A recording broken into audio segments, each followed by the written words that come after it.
हिंदुस्तान का पायलट हमने पकड़ा हुआ है। हम एज ए पीस जेस्टर हम उसको कल रिहा करने लगे हैं हिंदुस्तान को वापस। We are happy that our pilot, who had fallen across the line of control and was in the custody of Pakistan, is being released. We are extremely happy to have him back. मैं ये आज हिंदुस्तान को इस platform से कह रहा हूँ कि इससे आगे ना लेके जाए, क्योंकि जो भी आप करेंगे पाकिस्तान मजबूर होगा रिटेलिएट करने के लिए। ये हमारे इंटरेस्ट पे नहीं है, ना हिंदुस्तान के इंटरेस्ट में कि बात आगे बढ़े। हिम्मत कैसे की कि हमारी सर्दों में दाखिल। और आज जो जवाब दिया गया है पाकिस्तान की जानिब से, मैं समझता हूँ कि वो भी ठीक है, मगर हमें तैयार रहना चाहिए। जंगें ये किसी मसले का हल नहीं होती, बिलाखिर आपको टेबल पर बैठना पड़ता है, हारने वाले को भी और जीतने वाले को भी।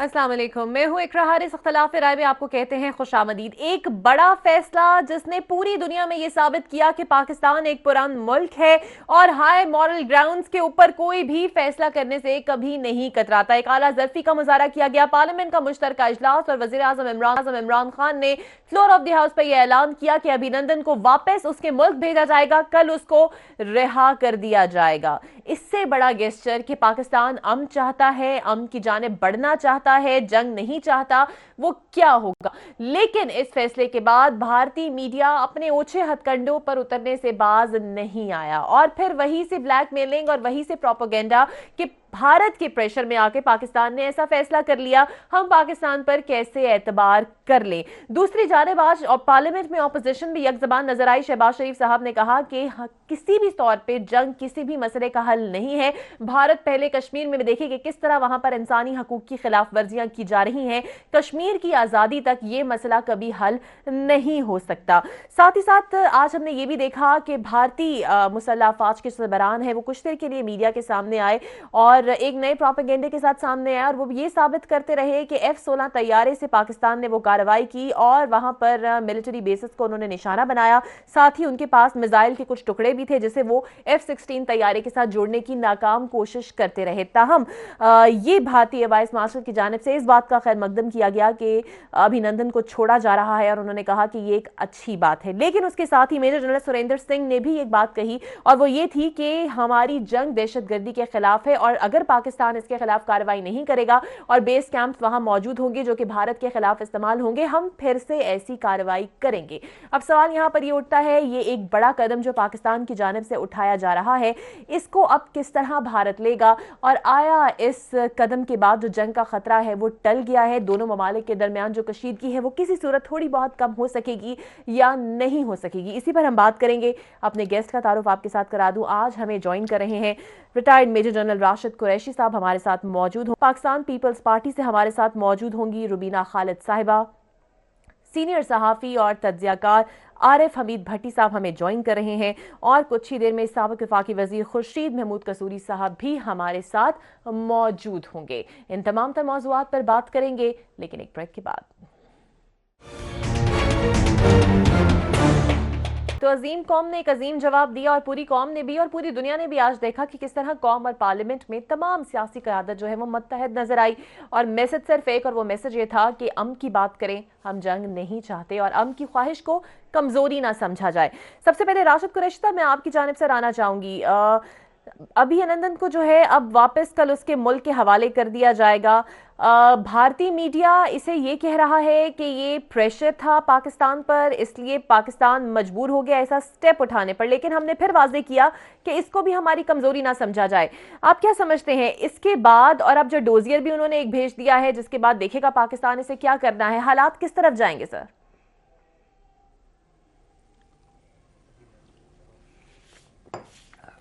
सॉरी मैदरा, no problem sir. Time sir चाय तो वैसे भी बहुत मकबूल हो गई है, हमने तो अभिनंदन को भी चाय की ऑफर की हुई है लेकिन अब वो ज्यादा देर चाय पी नहीं सकेंगे, कल जा रहे हैं।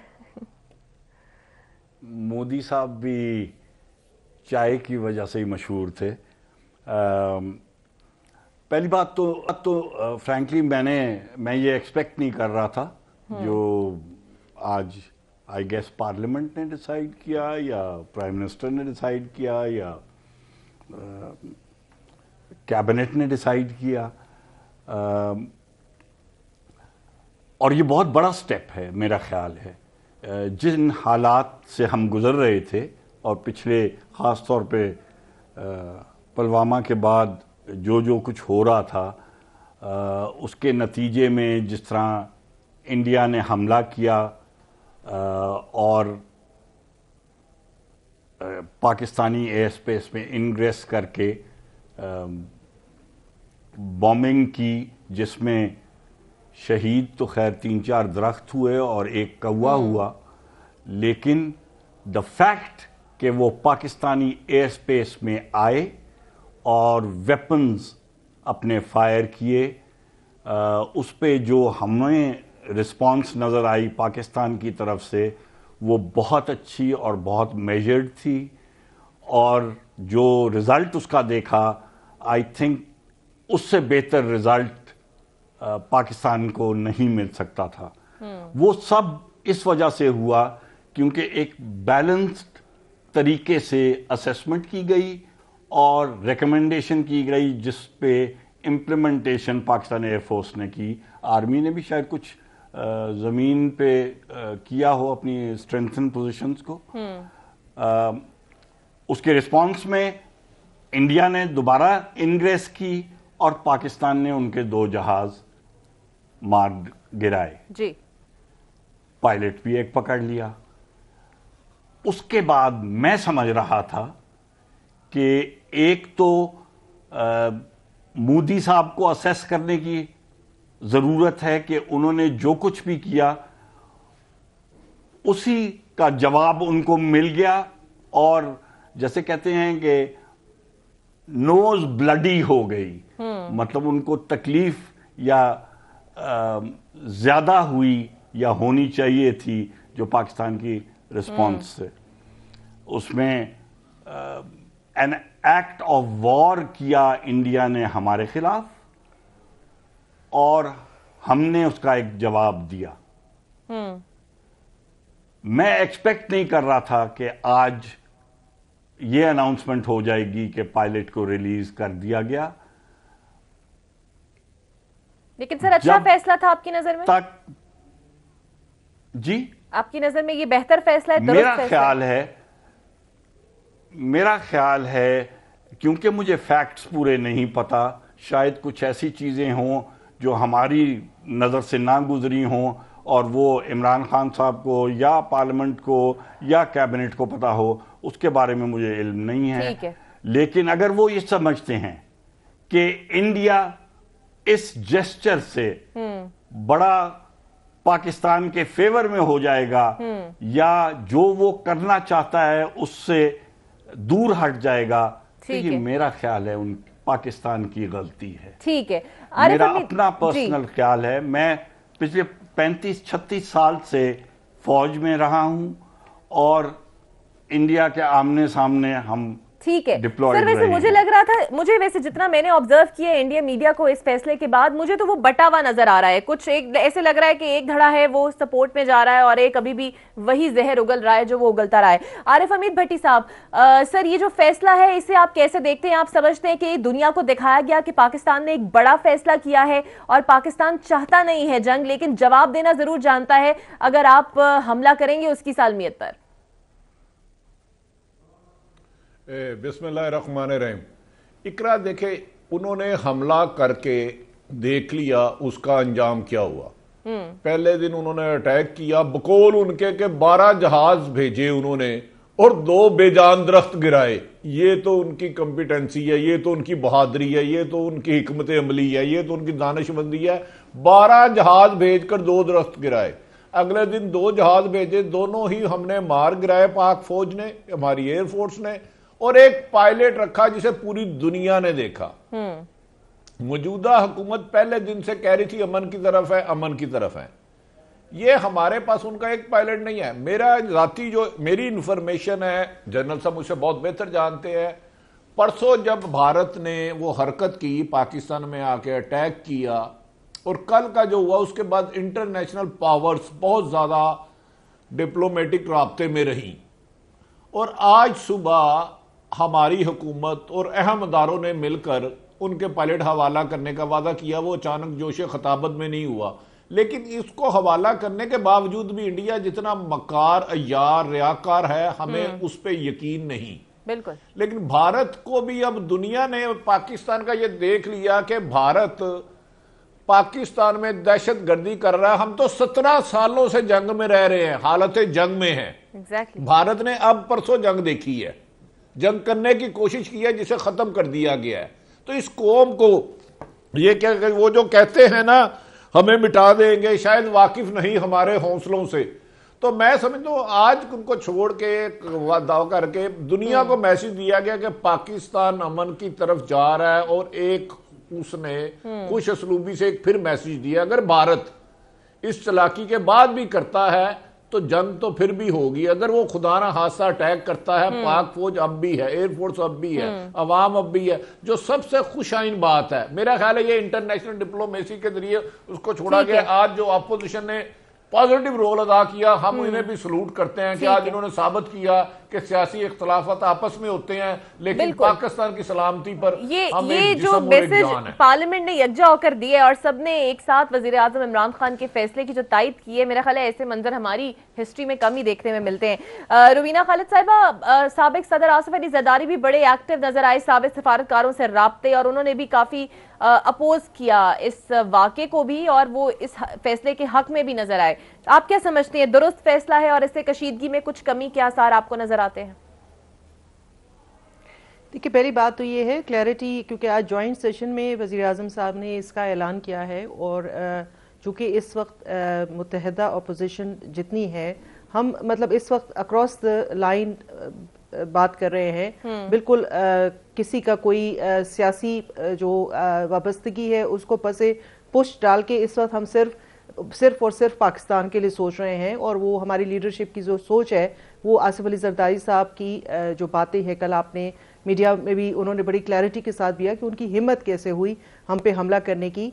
और साथ ही साथ क्योंकि चेयरमैन बिलावल जो हैं वो बैरून मुल्क दौरे पर थे, वो उन्होंने कट शॉर्ट किया, वो आ रहे थे, लेकिन चूंकि यहाँ पे सारी जो फिजाई वो है वो उस पर एयर स्पेस हमारी बंद है, तो वो दुबई में इस वक्त है। वो आज का जॉइंट सेशन अटेंड करना चाहते थे। उनका भी ट्वीट्स के जरिए आपने पैगाम देख लिया होगा, लेकिन वो भी कह रहे हैं कि ठीक है हमने अपना जवाब दे दिया है, लेकिन नाउ सैनिटी मस्ट प्रिवेल। अब क्योंकि जंगे जो ऐसी चीज है, जंग जिससे कभी किसी को कोई फायदा नहीं होता, तबाही होती है, दोनों तरफ होगी। अगर अल्लाह ना करे इस तरह की सिचुएशन पैदा होती है, तो हम तो पहले भी देखें इस दहशतगर्दी की जंग में 70,000 जानों का जो है नजराना पेश कर चुके हैं, सिविलियन, फौजी, इसके अलावा हमारे जो दूसरी है सिक्योरिटी सर्विसेज, बहुत बेतहाशा एक लंबी लिस्ट है जो कुर्बानियों की है। तो हमें भी सोच समझ के हर कदम उठाना है, और नेचुरली उनको भी, क्योंकि दोनों न्यूक्लियर पावर्स हैं, कोई आम जंग नहीं है। आगे की जो स्टेप है, तमाम सियासी जमातें मिलकर कोई हिकमत अमली अपनाएं ताकि एक मजबूत डिप्लोमेसी के जरिए अब इस केस को आगे लड़ा जाए, तो ज्यादा बेहतर है। एक ब्रेक लेते हैं और ब्रेक के बाद आएंगे और जिक्र करेंगे उस डोजियर का जो आज दफ्तर खारजा को मौसूल हुआ है।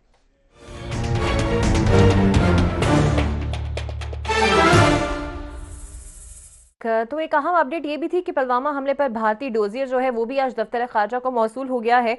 और जो आज प्रेस ब्रीफिंग की है भारतीय मुसल्लह फ़ौज के सरबराह ने, उन्होंने ये बात भी कही है कि हम इस बात पे तो श्योर हैं कि हमने बालाकोट हमले में जो टारगेट किए थे कैंप्स, वो बिल्कुल सही टारगेट थे, लेकिन हमें ये नहीं पता कि नंबर ऑफ कैजुअलिटीज उसमें कितनी थी। तो भाई आप ही की जानिब से बार बार 300 की रेट लगाई हुई थी। राशिद कुरैशी साहब, इतना डिफरेंस कि ऑफिशियल स्टेटमेंट में भी आपको नहीं पता कि आप पाकिस्तान आए और आपने कितने कैंप उखाड़ दिए, कितने लोगों को आपने मार दिया, हालांकि असलियत तो वो दरख्त और एक कव्वे पे आकर सबके सामने खुल गई। और उसके बाद ये जो डोजियर आज भेजा है हमला करने के बाद, कितनी अहमियत है इसकी? देखिए जी, मैं एक्सपीरियंस से बात कर सकता हूं, जो पहले मैंने देखा हुआ है। ये इंडियन आर्म फोर्सेस भी और इनके पॉलिटिशियंस भी जो भी बातें कर रहे हैं, ये झूठ बोलते हैं। अब ये अगर हम समझ रहे हैं कि जी आज इन्होंने उन पे बड़ी मेहरबानी की और कल वो बड़े ग्रेटफुल हो जाएंगे, नहीं होंगे। जो इमरान साहब असर जो दिखाना चाह रहे थे कि जी हमने बहुत मैग्नानिमिटी दिखाई और आपका पायलट भी वापस कर दिया है, इससे कोई फर्क नहीं पड़ेगा। इंडिया उतना ही बेलिजरेंट रहेगा जितनी उसको वो समझता है उसको जहां फायदा मिल रहा है वही करेगा जो पहले उसने इरादा किया हुआ है। अगर हम समझ रहे हैं कि मोदी साहब का एटीट्यूड बदल जाएगा पाकिस्तान की तरफ, नहीं बदलेगा। और ना वो बैलेंस्ड आदमी है, वो एक एक्सट्रीमिस्ट आदमी है जो पहले भी करता आया है, अभी भी करता जा रहा है।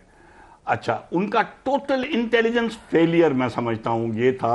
अजीत डोवल साहब जिन्होंने कहा था कि जी ये दहशतगर्दी हो रही है, वो दहशतगर्दी हो रही है और यहां कैंप है। इमेजिन कीजिए एक ऐसा ऑपरेशन लेना जिसमें उनके 14 जहाज या 12 जहाज इनग्रेस करते हैं और स्टैंड ऑफ वेपन्स ही होंगे, लेजर गाइडेड होंगे, वो फायर करते हैं और ऐसी जगह पे करते हैं जहां कुछ भी नहीं है। वहां जाके मैंने तो बल्कि कल मैं एक इंडियन चैनल पे था, इंडिया टुडे पे, मैंने उन्हें कहा कि आप अपने बंदे भेज दीजिए और मैं कोशिश करता हूं मैं उनको उधर लेके जाऊं ताकि वो खुद अपनी आंखों से देख ले। कुछ नहीं क्यों आएंगे उन्हें और वो मान गए। बिल्कुल, लेकिन वो दरख्त आकर देखेंगे और वही देखेंगे जी, लेकिन उनको कोई फर्क नहीं पड़ेगा। ठीक है, आप समझते हैं कोई फर्क नहीं पड़ेगा। आरिफ हमीद भट्टी साहब की जानिब में आऊंगी। ठीक है सर। आरिफ साहब, जिस तरह राशिद साहब कहते हैं कि कोई उम्मीद नजर नहीं आती, सर अगर नहीं कोई उम्मीद नजर नहीं आती, पाकिस्तान तो दिखा चुका है कि कितनी सलाहियत उसमें मौजूद है और हर तरह की जारहियत का मुंह तोड़ जवाब भी देगा। आज हमने ये भी देख लिया कि तमाम सियासतदान एक पेज पर नजर आए, यहाँ तक कि मियां नवाज शरीफ साहब ने भी कह दिया कि अगर मुझे JF थंडर तैयारा उड़ाना आता होता तो मैं खुद जाकर उड़ाकर मुकाबला करता। सर, तो ये जो मुत्तहिद और यूनिटी हमने दिखाई है, इसका भी कुछ असर होगा? देखिए इकरा, मैंने तो कहा जो अपोजिशन का रोल है काबिल तहसीन है, इन्हें सलूट करना चाहिए। इन्होंने बताया कि ये सियासतदान बाद में है, पहले पाकिस्तान है। लेकिन मैं जो राशिद साहब फरमा रहे हैं ना, नंबर एक तो भारत मकार है, यार है, लेकिन क्या हम उनको उनका एक पायलट दे रहे हैं? इसके बाद क्या हम सो जाएंगे? हमारी पाक फौज उससे ज्यादा चुकन्ना है, 10,000 गुना उससे ज्यादा अलर्ट है। अब भी दोबारा कोई उन्होंने एक मिसाइल हमला करने की कोशिश की, जो मैंने बताया ना कल रात 7 से 9 जगह पर मिसाइल हमला करना चाह रहे थे, तो उधर पाकिस्तान की तैयारी थी 10 से 12 जगह पर मिसाइल अटैक करने की। वो इससे मैटर नहीं करता, वो क्या करता। देखे पुलवामा पे वो इन्वेस्टिगेशन नहीं कराएगा, उसकी रीजन ये है कश्मीर पूरी दुनिया को नजर आ रहा था कश्मीर में आजादी की तारीख जन्म ले चुकी है और कश्मीर ने आजाद होकर रहना, और दुनिया को पता चल रहा था कि भारत वहां दहशतगर्दी करा रहा है जी। दूसरा, चाइना कॉरिडोर के जरिए, सी पैक के जरिए चाइना और पाकिस्तान की कुर्बत बहुत बढ़ती जा रही थी, इकानमी तौर पाकिस्तान की बहुत ऊपर आ रही थी, और अमेरिका ने तस्लीम किया अफगानिस्तान के इशू को सॉल्व करने के लिए कि पाकिस्तान के बगैर नहीं हो सकता। इतनी अहमियत के बाद भारत ने एक पुलवामा ड्रामा रचाया, जो डोजियर दिया ना, मैं आपको यकीन से कहता हूं भारत इसमें हरगिज मुकम्मल ताउन नहीं करेगा और हकायक तक जाने की कोशिश नहीं करेगा कि उसमें से मोदी निकलेगा वो कुछ नहीं। बिल्कुल। के वैसे आज तो ये भी हुआ कि मोदी को भी काफी जिम्मेदार ठहराया गया। जी जी, तो ठीक है, भारत से हमें खैर की उम्मीद नहीं, लेकिन जी हमारी फौज सो नहीं गई, जाके हमारी एयरफोर्स सो नहीं गई, उससे ज्यादा ठीक है, हम अभी भी उतने विजिलेंट और उतने ही एक्टिव हैं। ठीक है, दुनिया को तो एक मैसेज चलेगा कि पाकिस्तान दहशतगर्दी का शिकार है और भारत वजह है और मोदी ठीक है। मुझे मौका दीजिएगा, ये 2 मुल्कों तक जंग नहीं रहेगी, मुझे ब्रेक से पहले मैं चाहूंगी कि पूरी दुनिया में जंग फैल जाएगी, दोनों एटमी पावर्स हैं। ठीक है, मैं चाहूंगी रुबीना खालिद साहब ब्रेक पे जाने से पहले आप भी इस पे कमेंट कर दें कि भारत अपनी रविश बदले ना बदले, लेकिन हम उतने ही एक्टिव हैं और अभी भी सरहदों पर उतना ही हाई अलर्ट है और हर तरह का जवाब दे सकेंगे। देखिए, सरहदों पे तो हाई अलर्ट रखना चाहिए और इंशाल्लाह रखा भी जाएगा। हमारी पाक अफवाज पूरी तरह से जो है इक्विप्ड है, लेकिन इसके साथ साथ हमें जो एक कोशिश करनी है वो अपना जो है वो हमारा नैरेटिव जो है वो अभी तक इतनी जानी और माली कुर्बानियां देने के बावजूद भी हम पूरी अक़वाम में वो अपना नैरेटिव बेच नहीं पाए। इंडिया बहुत कामयाबी से जो है वो हमारी बदनामी भी करता है, हमारे खिलाफ जो है उसने एक लॉबिंग भी स्टार्ट की हुई है, उसको काउंटर करने की ज़रूरत है, क्योंकि इस सारे मामले में हमें सपोर्ट उस तरह से नहीं मिली इंटरनेशनली जो हमें मिलनी चाहिए ठीक थी। है। तो we need to work on that as well. ये जो है ये इंशाल्लाह ताला हमारी पाक अफवाज जो है वो पूरी सलाहियत रखती हैं, लेकिन इसके साथ बिल्कुल साथ सलाहियत भी हमें रखती है और जवाब भी देना जानती लॉबिंग है अपनी और जो है अमन का पैगाम भी देना जानती है। बहुत शुक्रिया रुबीना खालिद, राशिद कुरैशी, आरिफ हमीद भट्टी साहब आपका। यहाँ पर एक ब्रेक लेते हैं नाज़रीन, और ब्रेक के बाद आएंगे और खुर्शीद महमूद कसूरी साहब हमें ज्वाइन करेंगे। बैक हमारे साथ मौजूद हैं साबिक वफाकी वजीर खुर्शीद महमूद कसूरी साहब। बहुत शुक्रिया सर आपके वक्त का। सर ये जो अब हम भारतीय पायलट को रिहा करने जा रहे हैं, एक बहुत ही मोरल ग्राउंड्स पे देखा जाए बहुत बड़ा इनिशिएटिव है, एक बहुत आला ज़र्फी पाकिस्तान और वजीर आज़म ने दिखाई है। इस स्टेप के बाद क्या जंग का खतरा टल जाएगा? नहीं, इस जंग के बाद जंग का खतरा कम होने के तो ज़रूर चांसेस हैं। उसकी वजह यह है, टलने का तो डिपेंड करता है नरेंद्र मोदी पे, और जंग जिसको हम खुदा न खास्ता फुल फ्लैज जंग करें वो तो कोई पागल सोच सकता है दो न्यूक्लियर पास के दरमियान। और मैं समझता हूँ इतना पागलपन का दौरा अभी कहीं नहीं पड़ा। बुनियादी तौर पर इलेक्शन के लिए वो टेम्परेचर रेस कर रहे हैं प्राइम मिनिस्टर मोदी, और ऑपोजिशन इस बात में हिंदुस्तान में समझ गई है। कल पहली दफ़ा, अमूमन होता ही है कि जब नेशनल सिक्योरिटी थ्रेट हो तो सब इकट्ठे हो जाते हैं। पाकिस्तान में मुझे बड़ी खुशी है आज यही हुआ। तो हिंदुस्तान में कोशिश कर रहे थे मोदी साहब दबा के, वो सब नारा पेट्रियटिज्म का दे के दबा रहे थे, लेकिन कल ऑपोजिशन बोली है और उन्होंने पहली दफ़ा कहा है कि ये इस्तेमाल कर रहे हैं हमारी फ़ौज को और बकौल उनके मार्टर्स को अपनी सियासी दुकान चमकाने के लिए। अब ये जो है एक बहुत बड़ा डिपार्चर था। जब प्राइम मिनिस्टर ऑफ पाकिस्तान आज उन्होंने जो ये कदम उठाया है, तो कांग्रेस पार्टी के जो चीफ मिनिस्टर हैं पंजाब में कैप्टन अमरिंदर सिंह, उन्होंने ओपनली वेलकम किया है। और ये वो हैं जिनकी कैबिनेट में सिद्धू हैं, और ये सिद्धू से डिसएग्री करते हैं, उनसे एग्री नहीं करते, लेकिन वो कंपेल हो गए हैं कैप्टन अमरिंदर सिंह और उनकी काबीना के इसको वेलकम करें। ये उन्होंने डेफिनेटली राहुल गांधी साहब से, मेरा एक अपना अंदाज़ा है, क्लियर किया होगा कि इतना बड़ा जो कोई बयान दे दे चीफ मिनिस्टर कांग्रेस का और क्लियर ना करे हाई कमांड से, मैं हैरान हूँगा। तो जब उन्होंने वेलकम किया, जब बीजेपी वाले बिल्कुल गुमसुम बोल भी नहीं रहे, और आज जो अपनी इंडियन आर्मी नेवी एयरफोर्स की उन्होंने ऑफिसर्स भी की मीटिंग भी कराई है, उसमें वो खुल के पाकिस्तान का शुक्रिया भी अदा नहीं कर रहे थे। इसका मतलब ये है कि उनको समझ नहीं आ रहा क्या रिस्पॉन्स। तो एक ये है इंडिया के अंदर, एक इंटरनेशनल कम्युनिटी जहाँ तक ताल्लुक है, प्रेसिडेंट ट्रंप जो हैं उन्होंने जो इम्पोर्टेंट बयान दिया है, और आपको ये भी सोचना चाहिए कि अमेरिका ने माजी में 3-4 मौके पे, मसलन 1999 में ये हुआ था, ये कारगिल के मौके पे, और ब्रूस रिडेल अपनी किताब में भी लिखते हैं, जो उस वक्त नेशनल सिक्योरिटी काउंसिल के मेंबर थे, कि जब मामलात यहाँ बढ़े तो उनको ख़तरा पड़ा कि पाकिस्तान चीन और अरबों की मदद मांगेगा और हिंदुस्तान रूस की और उसकी इजराइल की मदद मांगेगा। तो मई में उन्होंने फैसला किया कि वो उसमें इंटरफेयर करेंगे। उन्होंने बहुत प्रोएक्टिव रोल अदा किया। बाकी सब हम लोग जानते हैं जो कुछ हुआ, और उसके बाद कारगिल का जो मामला था। फिर 2001 में यही हुआ कि जब ऑपरेशन पराक्रम हुआ, उसके बाद मैं फॉरेन मिनिस्टर बना था।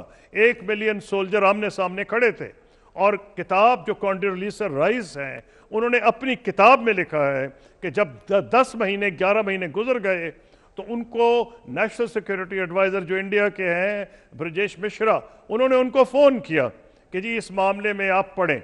और मुझे फ़ोन आया था कॉलिन पॉल जो उस सेक्रेटरी ऑफ स्टेट थे, और उन्होंने मुझे बताया था कि हमको रोल अदा कर रहे हैं और हम आपको अच्छी खबर बहुत जल्द सुनेंगे। उसके बाद मामला डी एस्केलेशन की तरफ गया। फिर 2008 में जब मुंबई का मामला हुआ तो आपने ये देखा कि उनको कॉन्डोलीज़ा राइस उस वक्त बन गई थी secretary of state, national security adviser 2001 में थी। तो जब सेक्रेटरी ऑफ स्टेट वो बनी हुई थी तो कॉन्डोलीज़ा राइस को वहाँ भेजा गया था। और पाकिस्तान में सेनेटर मकेन जो प्रेसिडेंशियल कैंडिडेट थे, सेनेटर लिंडजे ग्रैहम और हॉलब्रुक साहब जो FPAC के इंचार्ज थे वो तीनों मुझको मिले, लेकिन वो बुनियादी तौर पर मेरा ख्याल है इस्लामाबाद और रावलपिंडी के लिए आए थे। मुझे सिर्फ ये पता है कि मुझको मिले सीक्रेटली एक लंच, लेकिन वो डेफिनेटली इस्लामाबाद और रावलपिंडी उन्होंने कांटेक्ट किया होगा।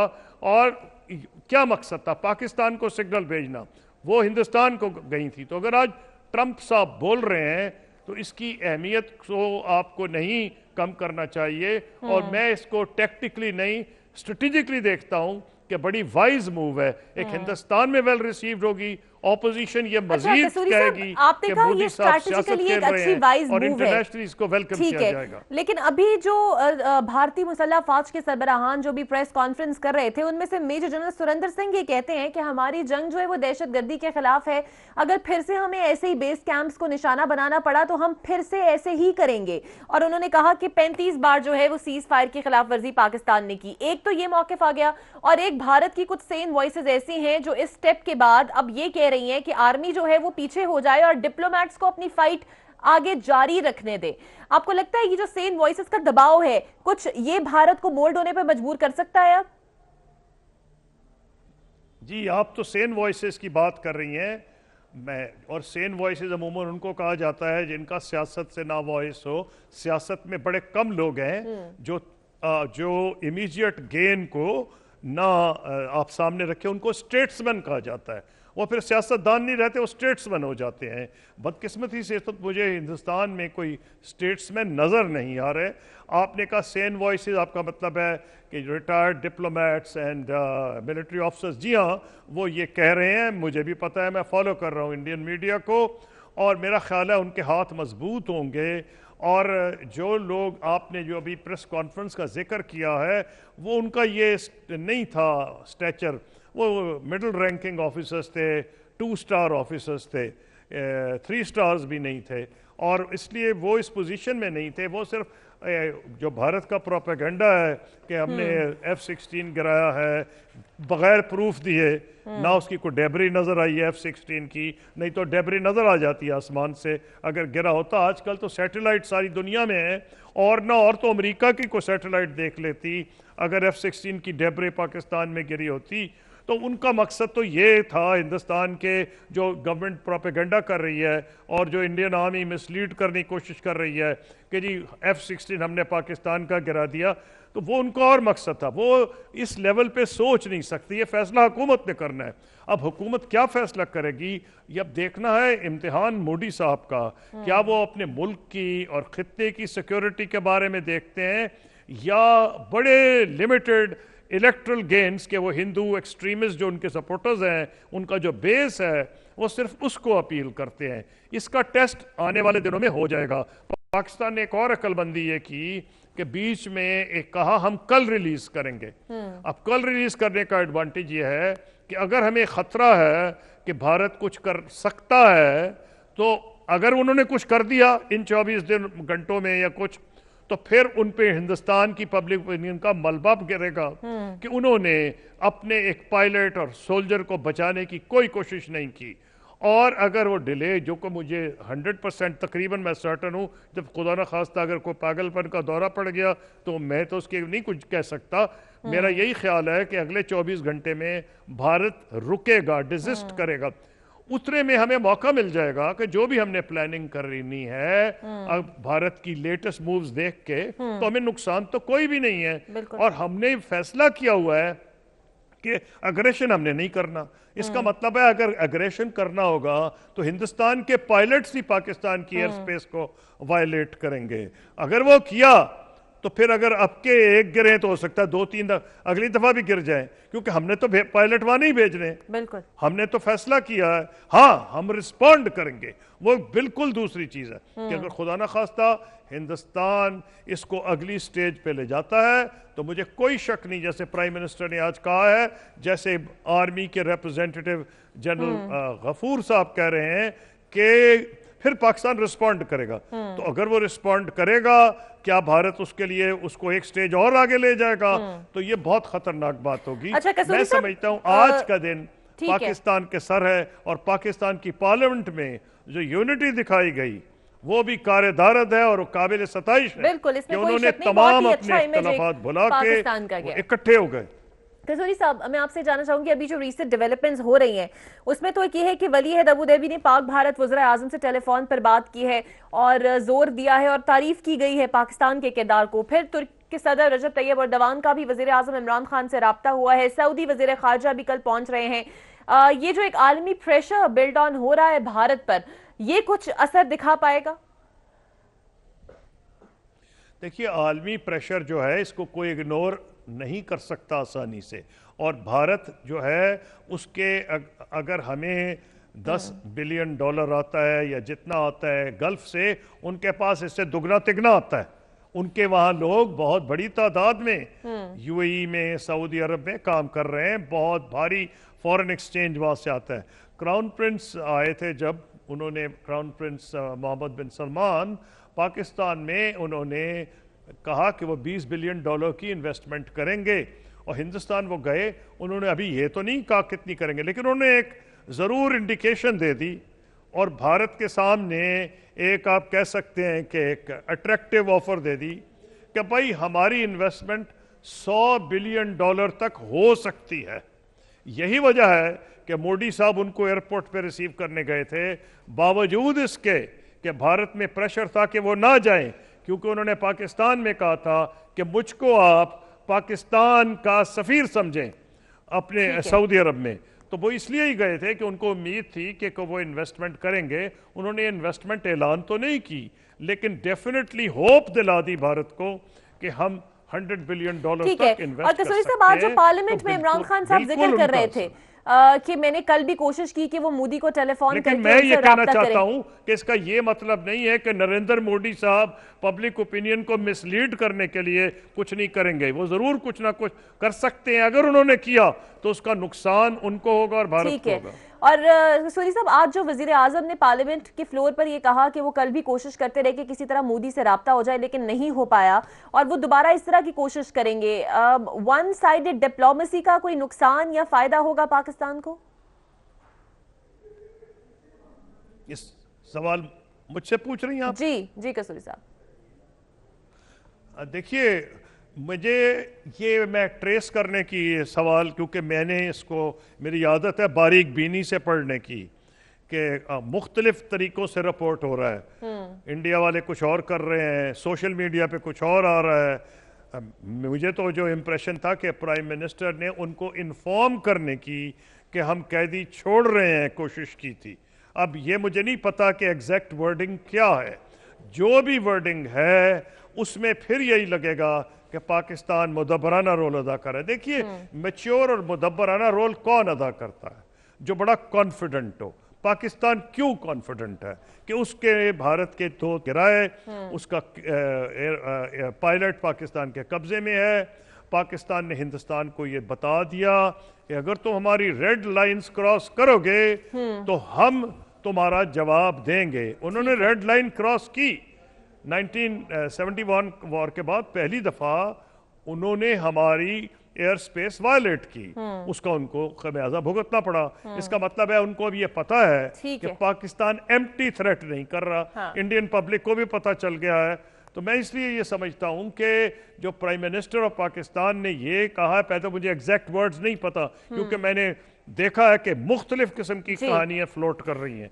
तो अगर उन्होंने सिर्फ इतना ही कहा है कि आज के इनिशिएटिव से मोराल बुलंद हुआ है और एक ऐसा पॉजिटिव इमेज गया है कि भारत और भारतीय आवाम को भी चाहिए कि खुले दिल से इस इनिशिएटिव को समझे और कबूल करे, और ये समझने की कोशिश करे कि पाकिस्तान जो है वो अमन चाहता है, और अमन की बात सिर्फ टेबल पर ही आकर हो सकती है। आज के प्रोग्राम से इतना ही। अल्लाह हाफ़िज़।